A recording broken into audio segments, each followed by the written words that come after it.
You ever look at a tree and feel bad for it? Just standing there, vertical and stubborn for 80 years, only for some guy like me to come along and decide that its destiny is actually to be a pretzel?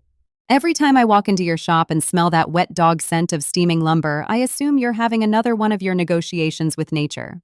It's more of a hostage situation, Alex. Today we're talking about the two ways to make wood forget it's supposed to be straight: steam bending and bent lamination. One is a graceful dance with chemistry, and the other is basically just bullying a board until it gives up. I'm guessing you're the bully in this scenario? Usually, look, normally as woodworkers, we spend our lives trying to keep wood from moving. We kiln dry it, we seal it, we use joinery to lock it down, but sometimes you want a curve that you just can't get by carving.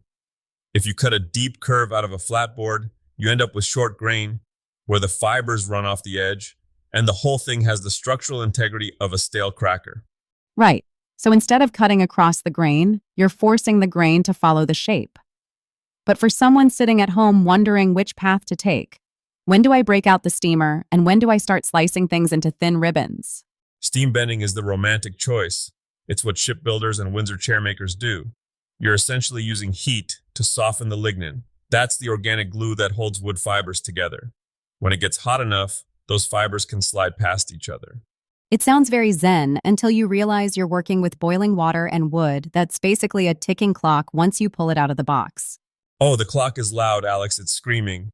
You have about 60 seconds of noodle time before that wood starts to stiffen up again. My first attempt at a steam bent handle for a garden tool. I thought I had all day. I wandered over to find my clamps, maybe stopped to check a text. By the time I tried to wrap it around the form, it was about as pliable as a frozen crowbar. I ended up just snapping a beautiful piece of white oak right in my hands. It sounded like an M80 went off in the shop. That's the thing people don't realize. You can't just use any old piece of wood from the big box store for this, right? Exactly. You want air-dried lumber if you can get it. Most of the stuff at the lumber yard is kiln-dried. That process sets the lignin. It's like overcooking an egg. You can't unrubbery it. If you try to steam kiln-dried oak, you're going to have a bad afternoon. You want green wood or air-dried stuff where the glue is still willing to play ball. So, white oak, ash, hickory, the bendy woods. Those are the heavy hitters. If you try to steam bend something like cherry or walnut, they'll do it, but they're prone to compression failure, where the inside of the curve just buckles and looks like a wrinkled accordion. I saw you using a metal strap on that last chair back. Is that just to keep you from getting burned, or does it actually do something? That strap is the secret sauce. When you bend wood, the outside of the curve wants to stretch and the inside wants to crush.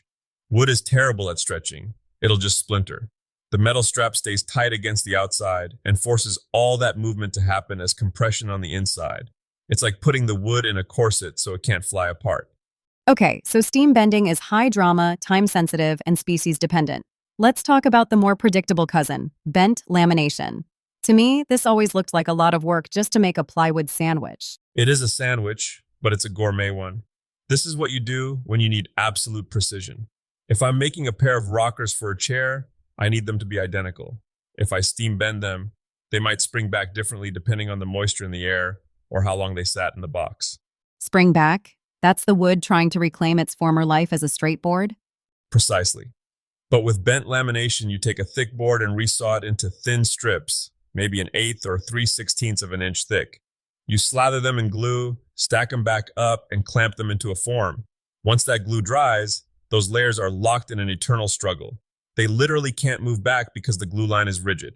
You mentioned glue. I've heard you grumbling about cheap glue when you're doing laminations. Are we not just using the standard yellow stuff? You can, and for years I did. But standard PVA glue, the yellow woodworking glue, is actually a bit rubbery even when dry. Over 10 years, those laminations can start to creep, and your curve might lose its shape. If I'm building something that needs to last a century, I use a plastic resin glue or a 2-part epoxy. It cures rock hard. No flex, no creep. But the setup for this looks like a nightmare. You have to build two forms, right? A male and a female side to squish the wood between? You can, but a pro tip for the folks at home, you only really need one solid form. Use a thick piece of cork or heavy rubber on your clamping caul. It'll distribute the pressure and take up any tiny gaps. If you try to make two wooden forms fit perfectly with 6 layers of wood in between, you're basically asking for a math headache that a bottle of aspirin won't fix.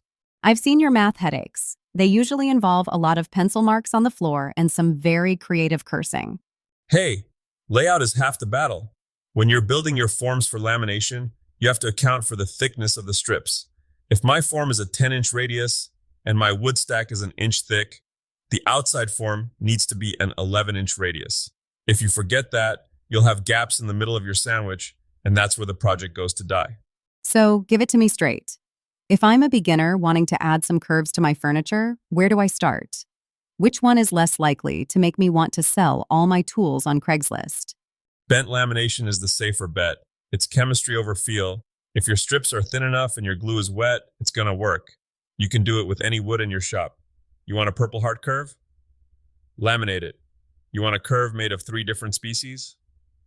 Laminate it. But I can hear a but coming. But there is nothing like the smell of steaming oak filling the shop.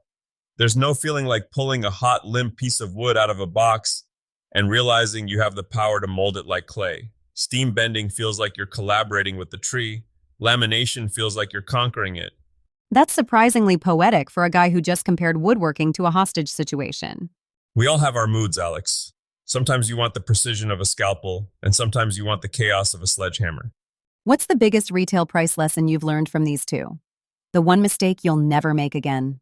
Oversteaming. Everyone thinks if an hour of steam is good, 2 hours is better. It's not.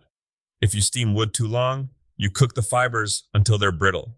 It's like overboiling pasta. Eventually, it just falls apart. 1 hour per inch of thickness, set a timer, keep your hands off the door, and for the love of all things holy, wear gloves. Steam burns are a special kind of miserable that stays with you for a week. So the takeaway is steam for the soul, laminate for the sanity. I couldn't have said it better. Use the steam when the wood is wet and the shapes are organic. Use the glue when the specs are tight and the wood is dry. Either way, stop making everything out of rectangles. Life's too short for 90-degree angles. Well, I'm off to go find something straight and see if I can make it wavy. Wish me luck. Just don't use the good kitchen steamer, Alex. Your pasta will taste like sawdust for a month. Too late. See you next time in the Tiger Den.